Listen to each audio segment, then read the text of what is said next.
लंबा समय हो गया सेकंड चैप्टर को चलते चलते, लेकिन आज हम पादप प्रोटिस्टा जगत के बारे में हमने कल देख लिया था और आज हम देखेंगे फंगी जगत।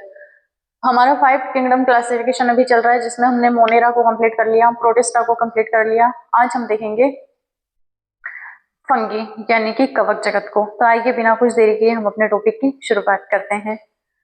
तो हम देखेंगे, हमने देखा था 5 जगत वर्गीकरण, अब हम देखेंगे फंगी जगत यानी कि फंगी किंगडम यानी कि कवक जगत। ठीक है, तो आइए बिना कुछ देरी किए हम अपने टॉपिक की शुरुआत करते हैं। ये रहा हमारा कवक जगत। ठीक है,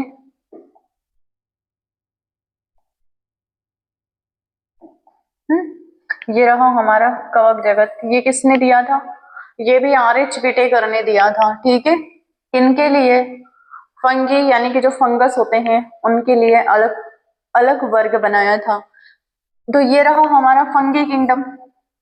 अब देखते हैं कवक जगत का परिचय। कवक जगत होते क्या है? तो कवक ऐसे जीव होते हैं जो पौधे और जंतु दोनों में कुछ समानता रखते हैं, लेकिन वो न तो पूरी तरह पौधों में आते हैं और न ही पूरी तरह जंतु में आते हैं। ठीक है, मोनेरा भी वो एक ऐसे एकमात्र एक कोशिकीय जीव थे जो न तो जंतु में और न ही पौधे में आते। प्रोटिस्टा, ठीक है, एकमात्र ऐसे एक कोशिकीय जीव जो न तो जंतु में आते हैं और न ही पौधों में आते हैं, हमने देखा था। वैसे ही ये फंगी यानी कि कवक एक ऐसे जीव होते हैं जो पौधे और जंतु दोनों में समानता रखते हैं, उनमें दोनों के गुण पाए जाते हैं। किनमें? प्रोटिस्टा में। अब फंगी में क्या है? पौधे और जंतु दोनों में ये समानता रखते हैं, ये देख लो, कुछ समानता रखते हैं, लेकिन किसी में भी पूरी तरह शामिल नहीं होते हैं। ये किसी में भी पूरी तरह शामिल नहीं होते हैं, ये न तो जंतु में आते हैं और न ही पादप में आते हैं। ठीक है, इनमें क्लोरोफिल नहीं होता है, इसलिए ये स्वपोषी नहीं बल्कि परपोषी होते हैं। ठीक है, इनमें क्लोरोफिल नहीं होता है। ठीक है, ये जंतु और पौधे दोनों में समानता रखते हैं, लेकिन न तो पूर्ण रूप से जंतु में आते हैं और न ही पूर्ण रूप से पादप में आते हैं। और दूसरा, ये हेटेरोट्रोपिक क्यों होते हैं? क्योंकि इनमें क्लोरोफिल नहीं होता है। ठीक है, तो ये इसलिए इनमें क्लोरोफिल नहीं होता है। क्लोरोफिल क्या होता है? जिनकी वजह से पत्तियों का रंग हरा होता है। ठीक है, इसलिए ये स्वपोषी नहीं होते हैं बल्कि परपोषी होते हैं। सीधे लिख लेना कि क्लोरोफिल की अनुपस्थिति होती है, क्लोरोफिल की अनुपस्थिति, क्लोरोफिल की अनुपस्थिति है ना, तो ये हो गए हमारे परपोषी। आया समझ में? ये मृत जीवों, सड़े गले पदार्थों या जीवित प्राणियों से भोजन प्राप्त करते हैं। ठीक है, इसलिए ये परपोषी कहलाते हैं। पहला तो हो गया ये मृत जीवों से भोजन प्राप्त करते हैं, दूसरा हो गया सड़े गले पदार्थों से या जीवों या फिर जीवित या प्राणियों से भोजन प्राप्त करते हैं। ठीक है, इसलिए ये परपोषी कहलाते हैं क्योंकि भोजन के लिए ये दूसरों पर निर्भर होते हैं। कवक का अध्ययन माइकोलॉजी कहलाता है, ये याद रख लेना। कवकों का अध्ययन क्या होता है? यहाँ पे लिख लेना, कवक का अध्ययन क्या होता है? माइकोलॉजी। ठीक है, माइकोलॉजी कहलाता है। कवक फिर से एक बार रिवाइज कर लेते हैं। फंगी या फिर कवक एक ऐसे जीव होते हैं जो पौधे जंतु दोनों में समानता रखते हैं। प्रोटिस्टा जिन्हें पौधे और जंतुओं की कड़ी कहा जाता है, वो क्या करते हैं? उनमें दोनों के गुण आते हैं। एक कोशिकीय जीव होते हैं, लेकिन पौधे और जंतु दोनों के गुण आते हैं उनमें। ठीक है, अब ये क्या करते हैं? ये दोनों पौधे और जंतु दोनों में समानता रखते हैं, लेकिन पूरी तरह किसी में भी शामिल नहीं होते हैं। ठीक है, फिर दूसरा आया, इनमें क्लोरोफिल नहीं होता है, इसलिए ये परपोषी कहलाते हैं। और अपने भोजन के लिए किन किन पर निर्भर होते हैं? ये मृत जीवों पर निर्भर होते हैं, सड़े गले पदार्थों पर निर्भर होते हैं, जीवित प्राणियों से भोजन प्राप्त करते हैं।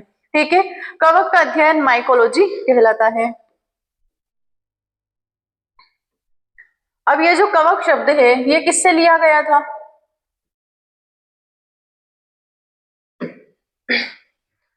कवक शब्द ग्रीक भाषा के शब्द फंगस से आया है, जिसका अर्थ होता है मशरूम जैसा जीव। ठीक है, जो मशरूम जैसे जीव होते हैं उनको हम क्या बोलते हैं? कवक। मशरूम कैसा होता है? कुछ इस प्रकार का होता है, छत्तेनुमा। ठीक है, कवक की सामान्य विशेषताएं क्या होती है? जनरल कैरेक्टरिस्टिक क्या होते हैं फंगी के? इसका संरचना देखते हैं, कवक की संरचना कैसी होती है। अब ये जो जीव होते हैं ये यूकैरियोटिक कोशिका वाले जीव होते हैं, यानी कि इनकी कोशिकाओं में सुसंगठित नाभिक और झिल्लीदार कोशिकांग पाए जाते हैं। प्रोकैरियोटिक कोशिका में क्या होता है, उनकी कोशिका का जो केंद्रक होता है वो झिल्ली द्वारा घिरा नहीं मिलता है, और इनका जो केंद्रक होता है, यहाँ पे लिख लेना, यूकैरियोटिक कोशिका वाले जितने भी जीव होते हैं इनका केंद्रक झिल्ली द्वारा घिरा हुआ मिलता है, झिल्ली द्वारा घिरा हुआ मिलता है। इनका जो केंद्रक होता है वो झिल्ली द्वारा घिरा हुआ मिलता है, घिरा मिलता है, ठीक है। इनकी कोशिका भित्ति किनकी बनी हुई होती है, काइटिन या काइटिन और पॉलीसेकेराइड की बनी हुई होती है, ठीक है। इनकी जो कोशिका भित्ति होती है वो काइटिन, ये काइटिन की स्पेलिंग है, देख लेना, CHITIN, ये काइटिन की बनी हुई होती है, जैसे केमिस्ट्री को चेमिस्ट्री बोला जाता है। काइटिन और पॉलीसेकेराइड की बनी हुई होती है, ठीक है। इनकी कोशिका भित्ति किनकी बनी हुई होती है, पहले तो काइटिन की, और दूसरा या फिर काइटिन और पॉलीसेकेराइड दोनों की बनी हुई होती है।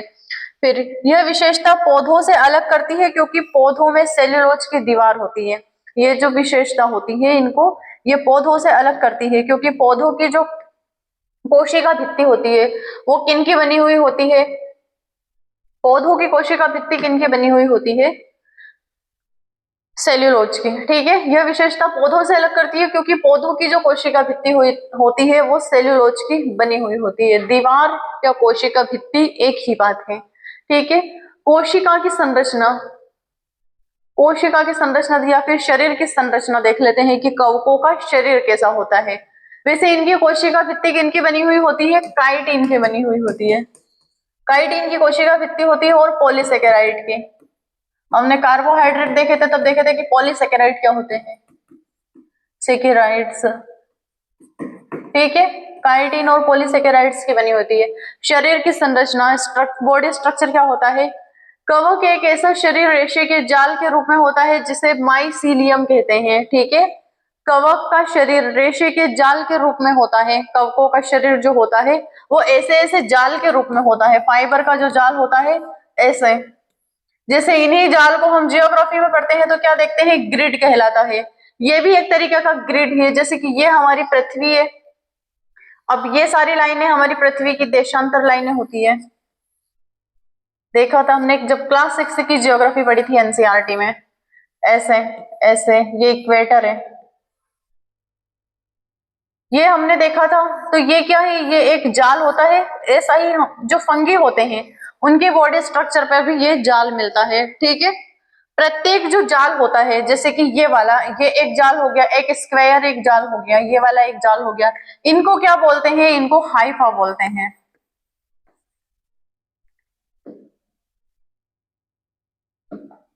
इनको क्या बोलते हैं, इनको हाइफा बोलते हैं, ठीक है।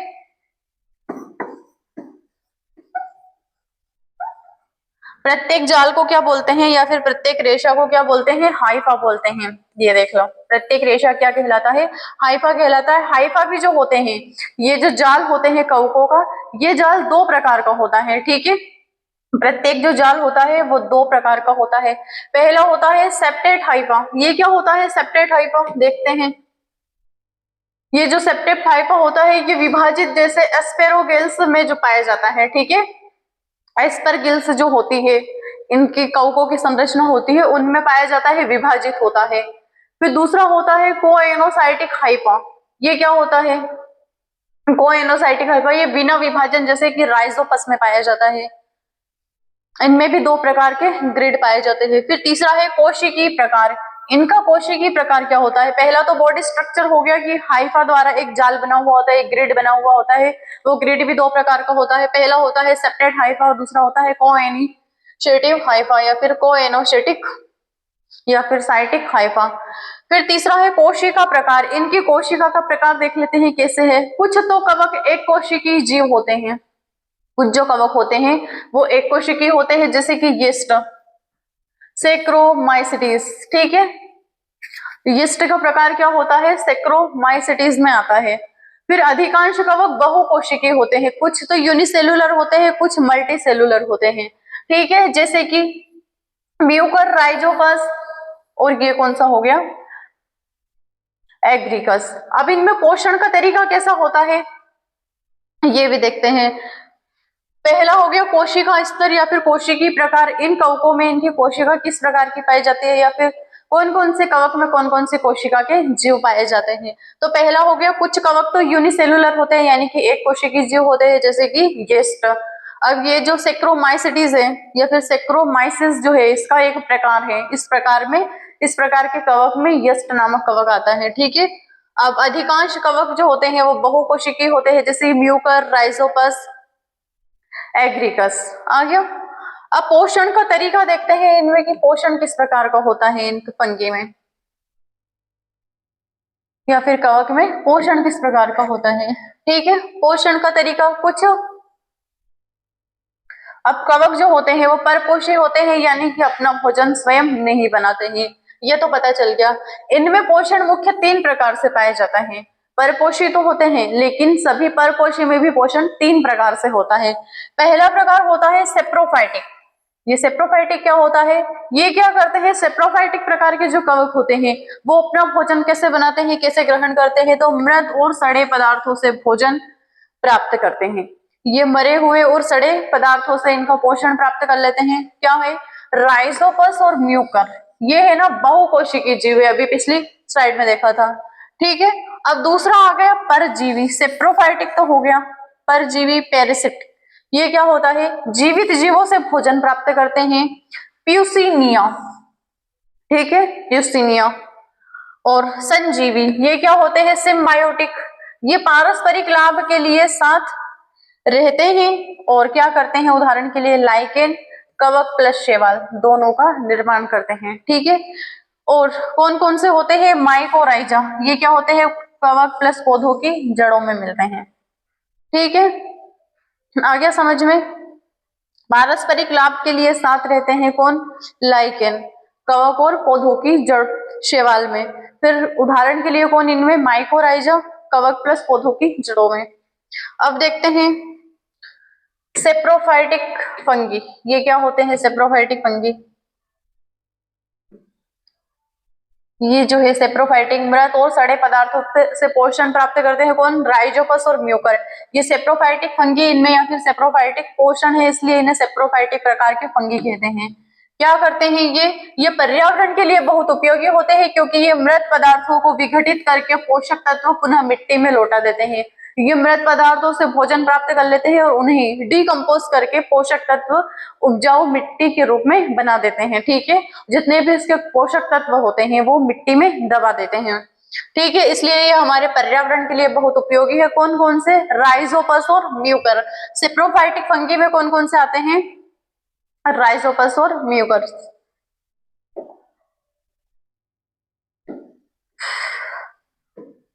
सिम्बायोटिक फंगी क्या करते हैं ये भी देखते हैं।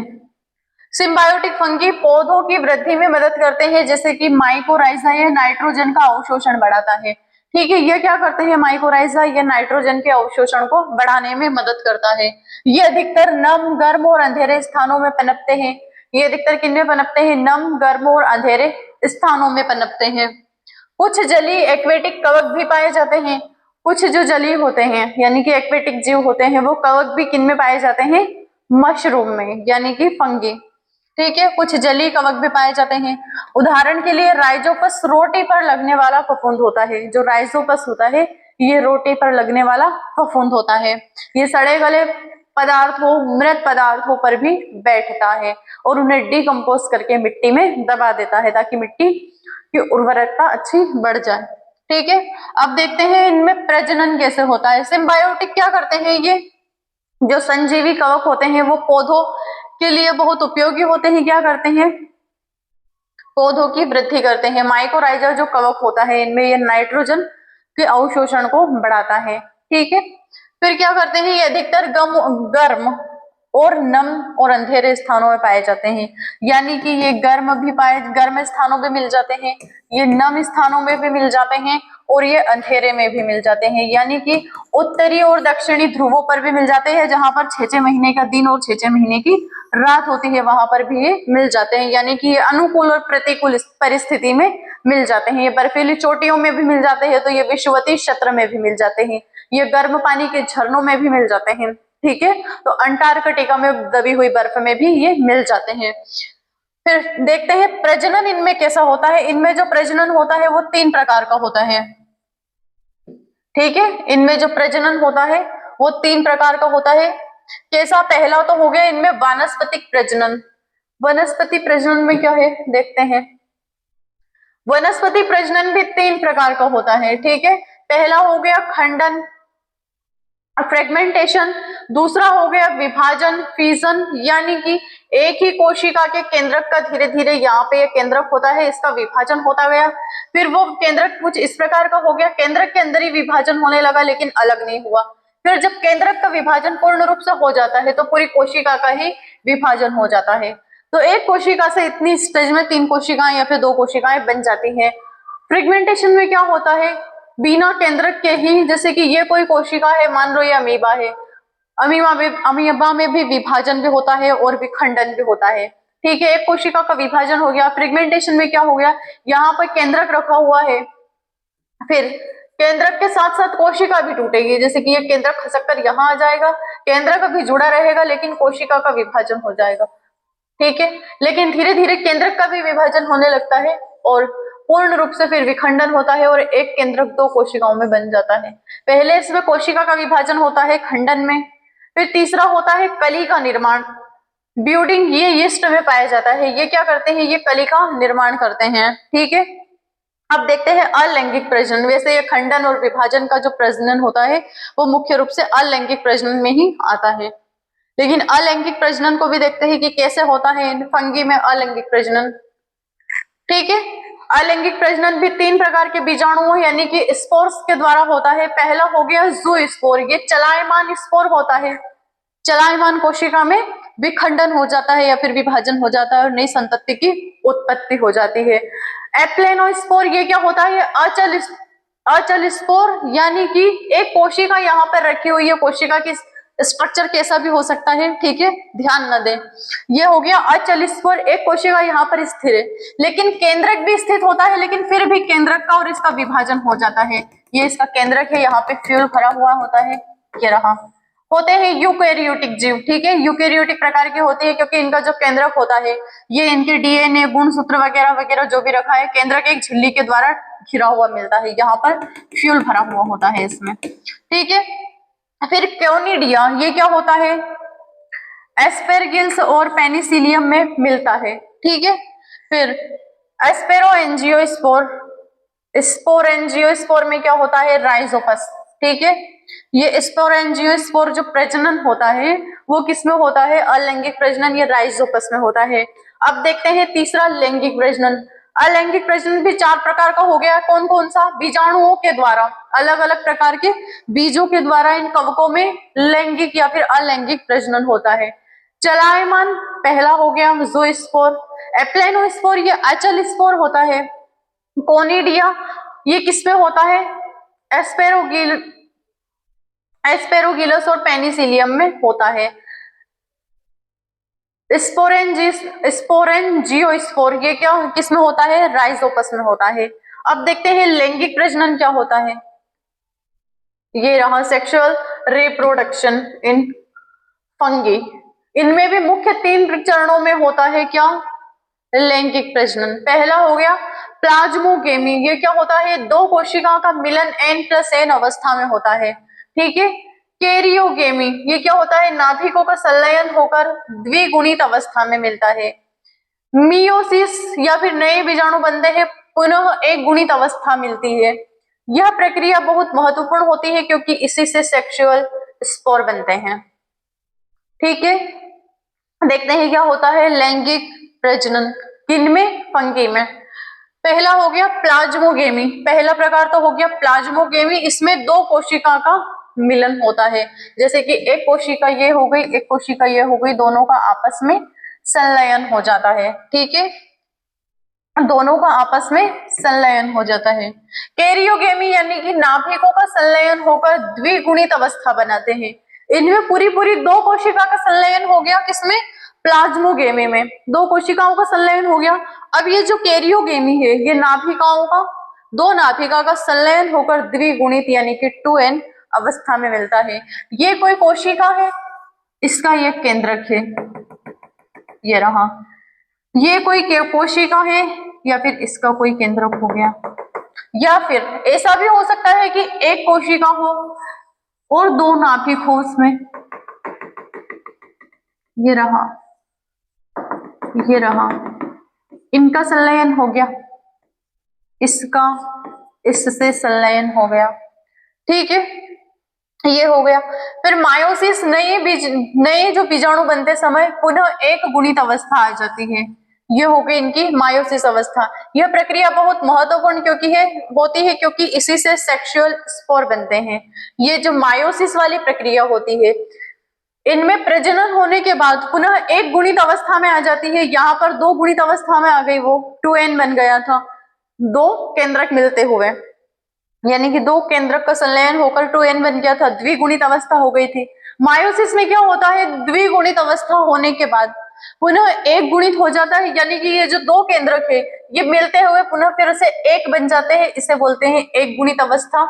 और यह प्रक्रिया महत्वपूर्ण होती है क्योंकि इसी से सेक्सुअल स्पोर बनते हैं, यानी कि किसी बीज में प्रजनन हुआ और उसमें सेक्सुअल स्पोर बनते हैं, तो जब द्विगुणित अवस्था आती है उसके बाद फिर एक गुणित अवस्था होती है। इसके अंदर जो जीन होते हैं वो ही क्या करते हैं, नेक्स्ट उनकी जनरेशन में सेक्सुअल स्पोर बनाने के लिए मददगार होते हैं या फिर इसके लिए जिम्मेदार होते हैं, ठीक है। अब देखते हैं कवकों का वर्गीकरण, क्लासिफिकेशन क्या होता है कवक का। कवक का वर्गीकरण,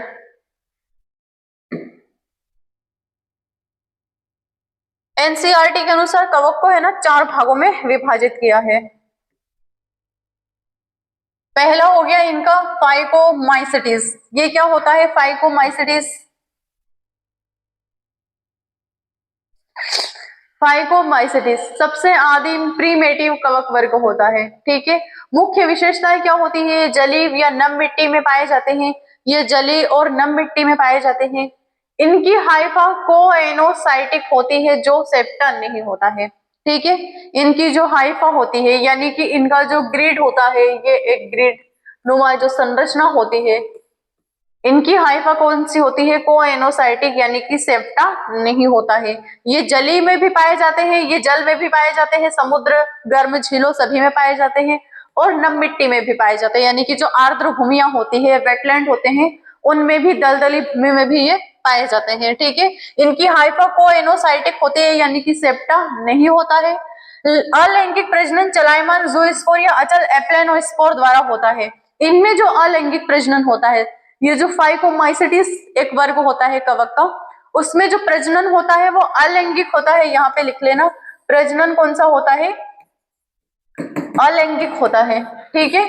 कैसे, ज़ूस्पोर के द्वारा और एप्लेनोस्पोर के द्वारा, ज़ूस्पोर और एप्लेनोस्पोर,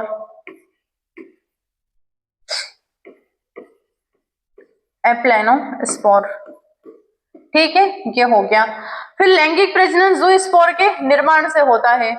लैंगिक प्रजनन होता कब, जब ज़ूस्पोर का निर्माण हो जाता है। कैसे, दो नाभिकों के संलयन के द्वारा। ये कोई नाभिक है, दूसरा ये कोई नाभिक है, इनसे एक नाभिक बन गया, एक कोशिका का केंद्रक बन गया, इसमें उनके गुणसूत्र, डीएनए, जीन वगैरह सब आ गए, उनसे क्या बनता है, फिर लैंगिक प्रजनन होता है।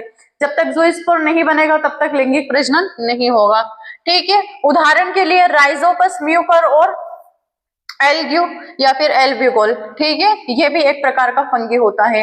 राइजोपस क्या करता है, ब्रेड मोल्ड यानी कि रोटी पर उगने वाला फफूंद इसी वर्ग का उदाहरण है। जो राइजोपस होता है वो रोटी पर लगने वाला फफूंद होता है और इसी वर्ग का उदाहरण होता है किसका, फाइकोमाइसिटिस का।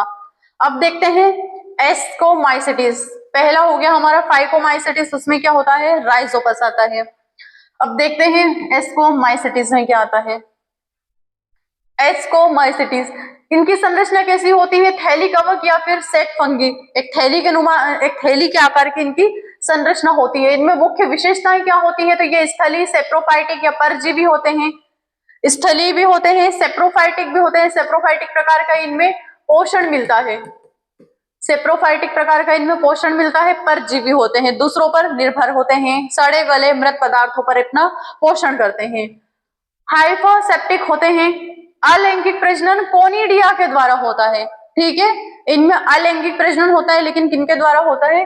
कोनिडिया के कारण। लैंगिक प्रजनन एस्कस नामक थैली में एस्पोरो या फिर एस्कोस्पोर्स के द्वारा होता है। इनमें जो लैंगिक प्रजनन होता है किसमें? एस्कोमाइसेटिस नामक जो वर्ग होता है कवक का, इनमें यदि लैंगिक प्रजनन भी होता है तो वो किसके द्वारा होता है? एस्कस नामक श्रेणी में होता है, या फिर एस्कस जो थैली होती है, इनका सेक होता है, उनमें होता है। एस्कस सेक में होता है, ठीक है। एस्कस सेक में इनका रिप्रोडक्शन होता है, या फिर सेक्सुअल रिप्रोडक्शन यानी कि लैंगिक प्रजनन होता है। उदाहरण के लिए यीस्ट, सेप्रोमाइसेटिस, पेनिसिलियम, एस्पेरोगिलस, ठीक है, ये आ गया, इनके उदाहरण हो गए। इस वर्ग में कौन कौन से आते हैं? यीस्ट आता है, पेनिसिलियम आता है और एस्पेरोगिलस आता है। इनका महत्व क्या होता है? तो पेनिसिलिन दवाई बनाने में ये काम आते हैं, यानी कि जितनी भी दर्द निवारक हमारी दवाइयां होती है, पेनिसिलियम से पेनिसिलिन नामक प्रसिद्ध एंटीबायोटिक की खोज हुई, वो किनके द्वारा हुई? यीस्ट के द्वारा, पेनिसिलियम के द्वारा, एस्पेरोगिलस के द्वारा। कौन सा वर्ग होता है ये इनका? एस्टोमाइटिसिस। अब यीस्ट जो है एक कोशिकीय कवक है जो फर्मेंटेशन किण्वन में उपयोग किया जाता है। फर्मेंटेशन यानी कि किण्वन में कैसे? दूध से दही बनाने की जो प्रक्रिया होती है उसमें भी किसका उपयोग किया जाता है? यीस्ट का उपयोग किया जाता है, ठीक है। अब यीस्ट एक कोशिकीय जीव होता है। फर्मेंटेशन यानी कि दही के निर्माण में, दही के निर्माण में बैक्टीरिया का भी उपयोग होता है और फंगी का भी होता है, ठीक है। ब्रेड, बियर और वाइन के निर्माण में यह उपयोगी होता है, ठीक है। जब फर्मेंटेशन होता है तो दही का भी होता है, ब्रेड का भी होता है, बियर, वाइन, जितने भी प्रकार की शराब होती है उनमें किनका उपयोग होता है? यीस्ट का उपयोग होता है। फिर बेसिडियोमाइसिटिस, ये क्या होती है? बेसिडियोमाइसिटिस ये तीसरा वर्ग होता है कवक का। ये क्या होता है? क्लब फंगी यानी कि छत्राकार कवक होते हैं। ये कवक आमतौर पर देखे जा सकते हैं, कुछ इस प्रकार के होते हैं, छाते के आकार के। ये कहीं पर भी पेड़ पौधों पर या फिर कहीं पर भी उग जाते हैं, बारिश के दिनों में देखने को मिलते हैं, ठीक है। अब मुख्य विशेषताएं क्या होती है इनकी बेसिडियोमाइसिटिस की? इनका जो आकार होता है वो छत्राकार होता है, यानी कि एक छाते के समान होता है। अधिकांश स्थलीय और मांसाल फ्लैजेली होते हैं, ठीक है। ये अधिकांश स्थलीय होते हैं और मांसाल प्रकृति के होते हैं, ठीक है, फ्लैजी होते हैं। हाइपा सेप्टेट होती है, इनकी जो हाइपा होती है वो सेप्टेट होती है। लैंगिक प्रजनन बेसिडियम नामक संरचना पर बेसिडियो स्पोर बनते हैं, ठीक है। इनमें लैंगिक प्रजनन कैसे होता है? बेसिडिया नामक संरचना होती है इनकी, उन संरचना में बेसिडियो स्पोर बनते हैं, उसके कारण इनमें लैंगिक प्रजनन होता है। इनमें अलैंगिकी यानी कि स्पोर नहीं पाए जाते हैं, इनमें अलैंगिक प्रजनन नहीं होता है, ठीक है। ये एनसीईआरटी की लैंग्वेज इतनी अच्छी है, सुंदर है, सुशील है, संस्कारी है, ठीक है। अलैंगिकी यानी कि इनमें अलैंगिक प्रजनन नहीं होता है,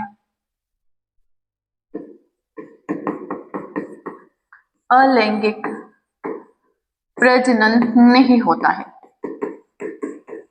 ठीक है, नहीं होता है। उदाहरण के लिए एग्रिकस यानी कि जो मशरूम होते हैं वो, पेनिसिना, रस्ट फंगस, यूस्टेलेगो यानी कि स्मूथ फंगस जो होते हैं, कौन कौन से आते हैं इनमें? बेसिडियोमाइसिटिस में। पहला तो हो गया मशरूम, दूसरा हो गया हमारा पेनिसिनिया।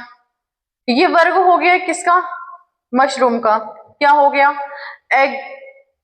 एग्रिकस इसका वर्ग हो गया जिसमें कौन आता है? मशरूम आता है। पेनिसिनिया वर्ग हो गया जिसमें कौन आता है? रस्ट फंगस आते हैं। फिर कौन हो गया तीसरा वर्ग क्या है इनका? यूस्टिलागो, इसमें कौन आते हैं? स्मूथ फंगस आते हैं। इनका महत्व क्या होता है? तो मशरूम खाने योग्य होते हैं, मशरूम जो होते हैं वो खाने योग्य होते हैं, जबकि पेनिसिलिया पौधों में रोग उत्पन्न करती है। इनके कुछ महत्व भी होते हैं और कुछ लाभ भी होते हैं इनके, और कुछ हानियां भी होती है। कुछ दर्द निवारक एंटीबायोटिक दवाई या फिर औषधि का निर्माण करते हैं, तो कुछ रोग उत्पन्न करते हैं, ठीक है। पेनिसिलिया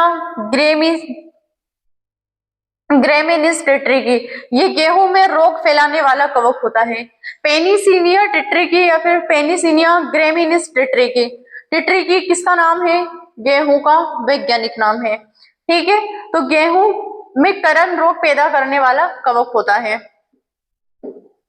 ठीक है, अब देखते हैं ड्यूटेरोमाइसिटिस। ये क्या होता है? ड्यूटेरोमाइसिटिस ये अपूर्ण कवक है, इम्परफेक्ट फंगी है। इसकी मुख्य विशेषताएं क्या होती है? इनमें जो लैंगिक प्रजनन होता है वो अभी तक ज्ञात नहीं है कि लैंगिक प्रजनन कैसे होता है। हर भाग में हमने देखा था कि उनमें लैंगिक प्रजनन कैसे होता है, किसी में ज़ूस्पोर, किसी में बायोस्पोर, इसके द्वारा होता है। लेकिन इनमें लैंगिक प्रजनन अभी तक ज्ञात नहीं है, केवल अलैंगिक प्रजनन कोनिडिया द्वारा होता है। इनमें जो अलैंगिक प्रजनन है वो कोनिडिया द्वारा होता है। अधिकांश सेप्रोफाइटिक परजीवी होते हैं। ये कवक जो होते हैं अधिकांश क्या होते हैं? ये सेप्रोफाइटिक परजीवी होते हैं। सेप्रोफाइटिक या फिर परजीवी होते हैं, भोजन के लिए दूसरों पर निर्भर होते हैं। उदाहरण के लिए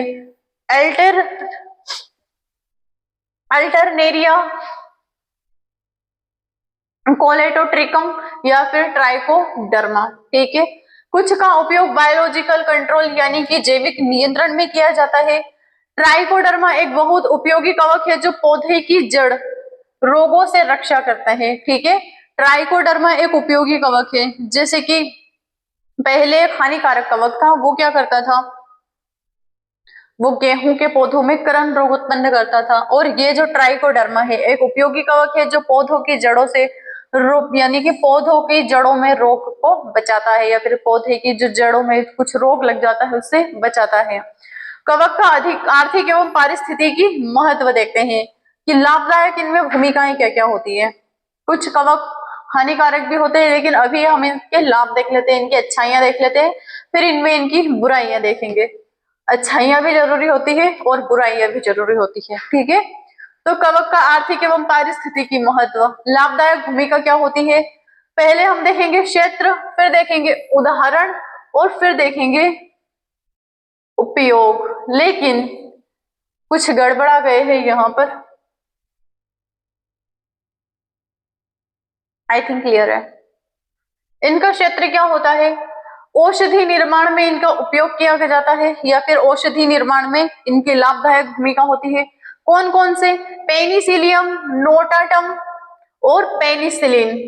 ठीक है, पेनिसिलियम, नोटाटन और पेनिसिलिन ये कवक होते हैं, औषधि निर्माण में कार्य करते हैं। कौन से औषधि बनाते हैं? तो देखते हैं, एंटीबायोटिक। ये कौन सी औषधि बनाते हैं? तो ये एंटीबायोटिक बनाते हैं। ठीक है, कौन कौन बनाते हैं? पेनिसिलियम कवक होता है, नोडाटम कवक होता है और पेनिसिलिन। ठीक है, ये बनाते हैं एंटीबायोटिक, औषधि निर्माण में ये सहायता करते हैं, इसलिए इनका आर्थिक और पारिस्थितिकी महत्व। दूसरा क्या है? खाद्य पदार्थ का निर्माण करते हैं। कौन करता है? यीस्ट करते हैं। और क्या क्या निर्माण करते हैं? ये ब्रेड और बियर और वाइन बनाने में इनका उपयोग किया जाता है। फर्मेंटेशन, किण्वन में इनका उपयोग किया जाता है। फिर अपघटन और विघटन दोनों करते हैं। कौन करते हैं? कवक अपघटन और विघटन करते हैं। कौन सा? म्यूकर और राइजोपस, ये क्या करते हैं? मृत पदार्थों का अपघटन भी करते हैं, विघटन भी करते हैं। मृत पदार्थों से अपना भोजन बना लेते हैं।